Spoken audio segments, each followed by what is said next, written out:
কেউ কোরবানি করছে আল্লাহর সন্তুষ্টি লাভের জন্য, আবার কেউ কোরবানি করছেন মনুষ্যত্ব ও মর্যাদা অর্জনের জন্য। তো যাই হোক, আল্লাহ তাআলা যেন সবার মনের আশা পূরণ করে এবং সবার কোরবানি যেন আল্লাহ তাআলা কবুল করে, এ দোয়াই আল্লাহর কাছে সবসময় করি। কারণ সবার মন মানসিকতা এক না।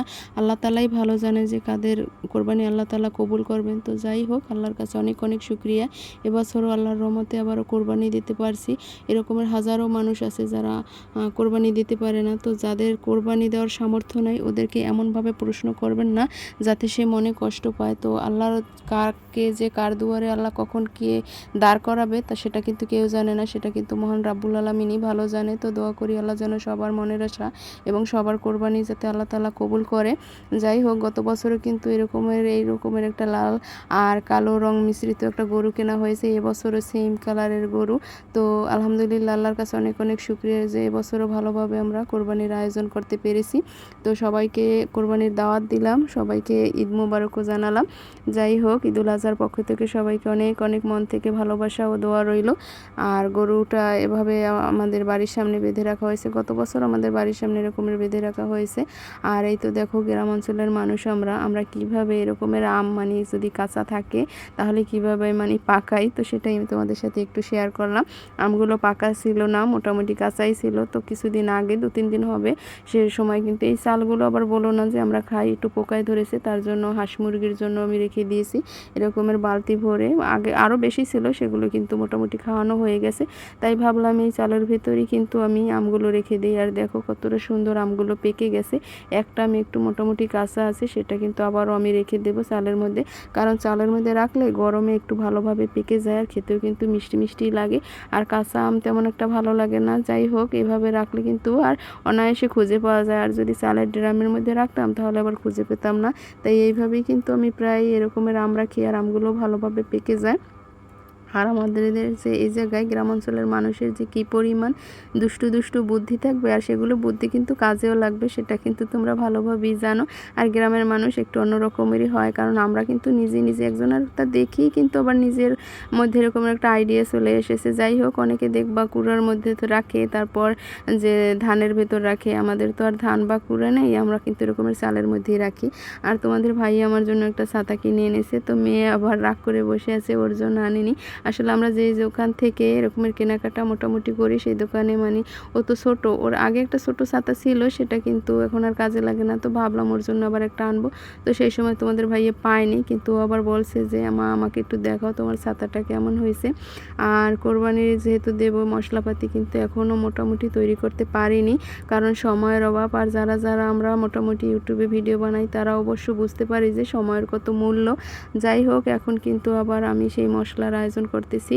আর বেশি একটা সময় লাগবে না, কারণ হাতে হাতে যদি কাজ করা হয় তাহলে আর বেশি সময় লাগবে না। আর অল্প অল্প করে আগেও মোটামুটি বাটা ছিল, ফ্রিজে আছে। তো যাই হোক, একটু যদি হাজো হাজো সব কিছু বাটা হয় তাহলে কিন্তু মাংসের স্বাদ আরও বেশি ভালো হয়। আর সেজন্য আমি অল্প করে নিয়েছি, কারণ আগেও মশলাপাতি একটু একটু বাটা আছে, মানে ব্লেন্ড করা ছিল। তো ভাবলাম এখন একটু অল্প অল্প করে একদম তরতাজা, যেহেতু মাংস, আর তরতাজা যদি এরকমের মানে মশলা হয় তাহলে খেতে আরও বেশি ভালো লাগবে। আর তার জন্য অল্প পরিমাণে একটু বেটে নেব। এখনও কিন্তু বাটাবাটি আমার কমপ্লিট হয়নি। যাই হোক, সময়ের অভাবে যে কোনো কাজকর্মে একা হাতে সব কিছু করতে হয়। সকালবেলা আমার যে সাহায্য করে সে অবশ্য আসে, সে এসে শুধু হাঁড়ি পাতিল আর ঘর দোর একটু মুছে টুছে তারপর যে ঝাড়ু টাড়ু দিয়ে তারপর চলে যায়, অন্য কাজ আর আমি তেমন করাই না। আর তার জন্যই সমস্যাটা আমার একটু হয় যে নিজের হাতে সব কিছু করতে হয়, কারণ সে চলে যাওয়ার পর সমস্ত কিছুই রান্না বান্না সব কিছুই আমাকেই মোটামুটি করতে হয়। আর যাদের আছে ছোট বাচ্চা তাদের তো আর কোনো কথাই নেই। দেখো, কথা বলতে না বলতেই আবার টিপ টিপ করে বৃষ্টি পড়ছে। দেখো আবহাওয়াটা কতটা সুন্দর। এই পেঁপে গাছগুলো কিন্তু কেটে ফেলা হয়নি, আর এই পাশে রয়েছে। পরবর্তীতে মনে হয় এই পেঁপে গাছ 3টাও মনে হয় কেটে ফেলা হবে। তাই আর এখন আর যত্ন করি না, কারণ শখের জিনিস যে থাকে না সেটা আর বলতে হয় না। শখের জিনিস কিন্তু হয়তো হারিয়ে যায়, নয়তো কেউ এসে ছিনিয়ে নেয়, নয়তো কেউ কেড়ে নেয়, এরকমেরই হবে। আর আমি অনেক শখ করি আমার ছেলের জন্য গাছ 3টা, মানে তোমাদের ভাইয়া 5টা যে পেঁপে গাছের চারা এনেছিল বাজার থেকে, মাশাল্লাহ সবগুলো গাছই কিন্তু ধরছিল, তাতে কিন্তু পেঁপেও ধরছিল, কিন্তু ভাগ্যবশত গাছগুলো কেটে ফেলা হয়েছে। কত বড় গাছ হয়েছিল ছোটোবেলাও, কিন্তু যদি কাটতাম তাহলে আর এরকমের সমস্যা হতো না। না। তো দুধওয়ালা এখানে আবার দুধ দিয়ে গেছে, তো সেটাই একটু জাল করছি। আর যেহেতু কোরবানির দিন একটু হালকা পাতলা মিষ্টিমুখ করব, তার জন্য অল্প পরিমাণে এখন একটু জাল দিয়ে খাবো।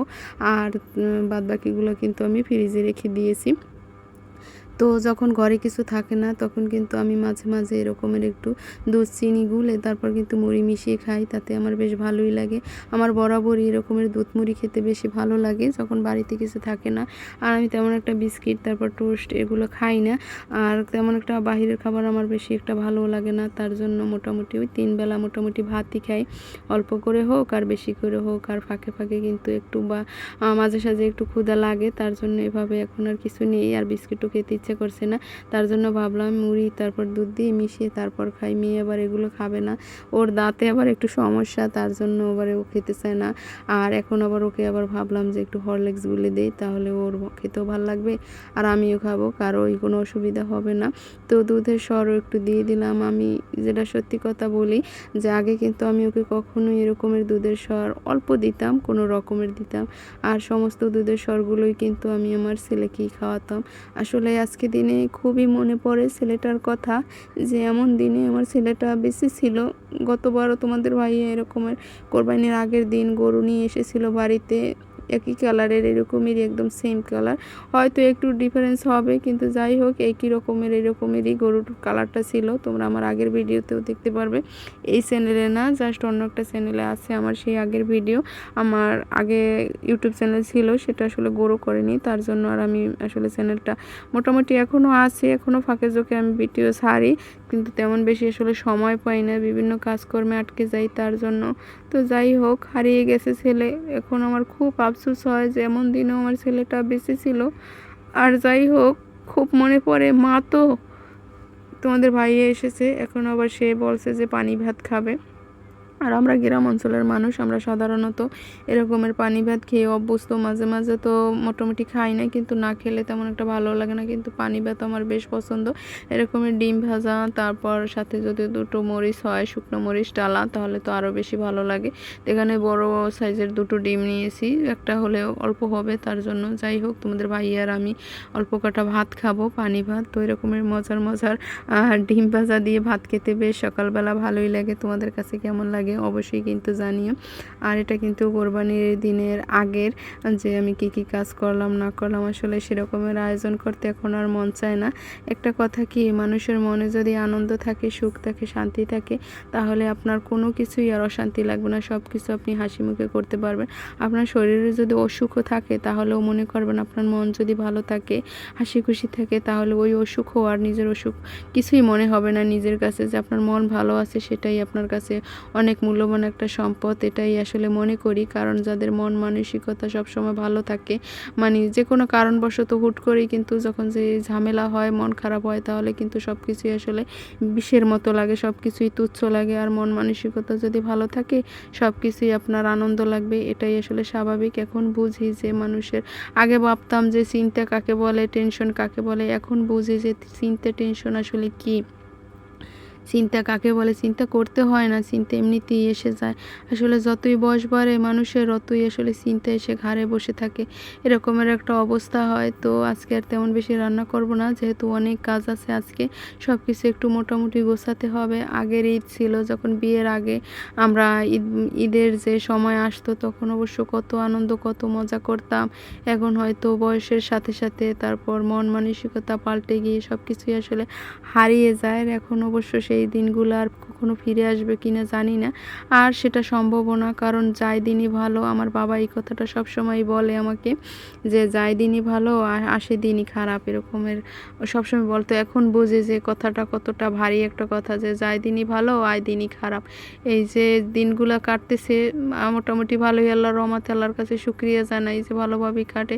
কিন্তু যে দিনগুলোর জন্য আমরা অপেক্ষা করি, সেগুলো যে কতটা ভয়ঙ্কর বা হবে সেটা কিন্তু কেউই জানি না। না। তো যাই হোক, তোমাদের মাঝে কিন্তু অনেক কিছুই শেয়ার করি, তোমাদের যে কত কথাই বলি, ভিডিওর মাঝে যদি ভুল ত্রুটি হয় অবশ্যই কিন্তু ক্ষমার দৃষ্টিতে দেখো, কারণ মানুষ মাত্রই কিন্তু ভুল করে। আর অবশ্যই কিন্তু ভিডিওতে একটি লাইক করবে, কমেন্ট করবে যদি ভিডিওটি একটু হলেও ভালো লেগে থাকে। আজকে আর তেমন বেশি কিছু রান্নাও করব না, ভিডিওর মাঝে কত কথাই বলি, আসলে তেমন একটা বাহিরেও বের হতে পারি না। আগের যে বন্ধু বান্ধব ছিল তাদের সাথেও তেমন একটা দেখা হয় না, কথা হয় না। অল্প কয়েকজন বান্ধবীদের সাথে কথা হয়, কিন্তু বেশি কথা কিন্তু এখন আমি তোমাদের সাথেই শেয়ার করি। গল্প হোক, ভালো লাগা, ভালোবাসা, যে কোনো বিষয় কিন্তু আমি তোমাদের সাথে শেয়ার করি। আর প্রিয় ভাই বোনেরা সেটা কিন্তু ভালোবেসে আমার ভিডিও দেখে। আগের থেকে অনেক অনেক ভালোবাসা পাচ্ছি তোমাদের কাছ থেকে। জানি না ভালোবাসার মান কতটা আমি রাখতে পারবো, চেষ্টা করি সব সময় তোমাদের মাঝে ভালো ভালো ভিডিও দেওয়ার। মোটামুটি যাই হোক, চেষ্টা তো করি। আসলে উপরওয়ালা যদি চান তাহলে সামনের দিকে আরও ভালোভাবে আগাতে পারবো। আল্লাহর রহমত আর তোমাদের ভালোবাসা ছাড়া কিন্তু সেটা কখনোই সম্ভব না। তো এই তো রান্নাবান্না প্রায় কিন্তু কমপ্লিট হয়ে গেছে। আর আমি কিন্তু নতুন চুলায় এখনও মানে মোটামুটি আগুন জ্বালিয়েছি, এখনও কিন্তু শুকায়নি। তার জন্য আমার গ্যাসই রান্না করতে হয়। আর আজকে তেমন বেশি কিছু রান্না করলাম না, আজকে শুধু ছোটো মাছ রান্না করব, তাও আলু দিয়ে। আর আমার কাছে বরাবরই ছোটো মাছ বেশ ভালোই লাগে, আর মেয়ে তো এই খাবারটা খেতে পারবে না, ছোটো মাছ খেতে পারবে না। তোর জন্য ভাবলাম একটু ডিম সিদ্ধ করব, আর সেটা একটু মোটামুটি ভুনা করে দেব, সেটা সে বেশ ভালোই খেতে পারে। আর যদি না খায় তাহলে ডিম ভাজি করে দেব। আর আমার কাছে এই মাছগুলো বেশ ভালোই লাগে, তোমাদের ভাইও বেশ ছোটো মাছ পছন্দ করে।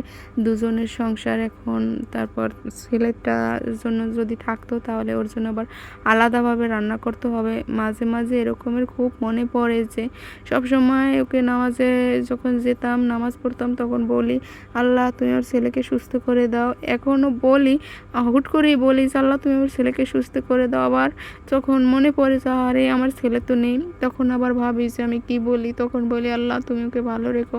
আসলে মায়ের মন, ভালো কিছু রান্না করতেও এখন আর ইচ্ছে করে না। আবার আপনারা বলতে পারবেন আপু আপনি কিন্তু শাকসবজি বা ছোটো মাছই খান, আর আসলে ঠিকই ধরবেন, কারণ ভুল মানুষই ধরিয়ে দেয়, এটাই স্বাভাবিক। আমার ঘরে আমার মন চায় না যে আমি একটা মুরগি রান্না করি, একটু মাংস রান্না করি, ভালো একটা পিঠা তৈরি করি, তারপর ভালো কিছু ফলমূল এগুলো আনিয়ে খাই। আসলে খুব মনে পড়ে ছেলেটার কথা। আমার ছেলেটা বড় মাছ, তারপর মুরগি, মাংস, গরুর মাংস এগুলো খুব পছন্দ করতো। আর ওকে আমি ভালোবেসে সব সময় মন চাইতো যে ওকে আমি সব কিছু খাইয়ে ফেলি, সব কিছু ওকে ওর জন্যই রান্না করি, এরকমের ওকেই সব কিছু খাওয়াই, মেয়েটাকে সামান্য কিছু দিতাম। আসলে মনে পড়ে যে ছেলেটার জন্য কত কিছু করতাম, এখন আর নেই। কত কাজের ফাঁকে ফাঁকে ওর জন্য কত কিছু রান্না করতে হতো, যা মনে পড়ে। যাই হোক, তো দোয়া করবেন আমার জন্য আর আমার ছেলেটার জন্য। মানুষের জীবনে এরকমের হয়তো আজ আছি কাল নেই, থাকতে নাও পারি। তো আজকের ভিডিওটি বেশি বড় করব না, সবাই ভালো থাকবেন, সুস্থ থাকবেন, আল্লাহ হাফেজ।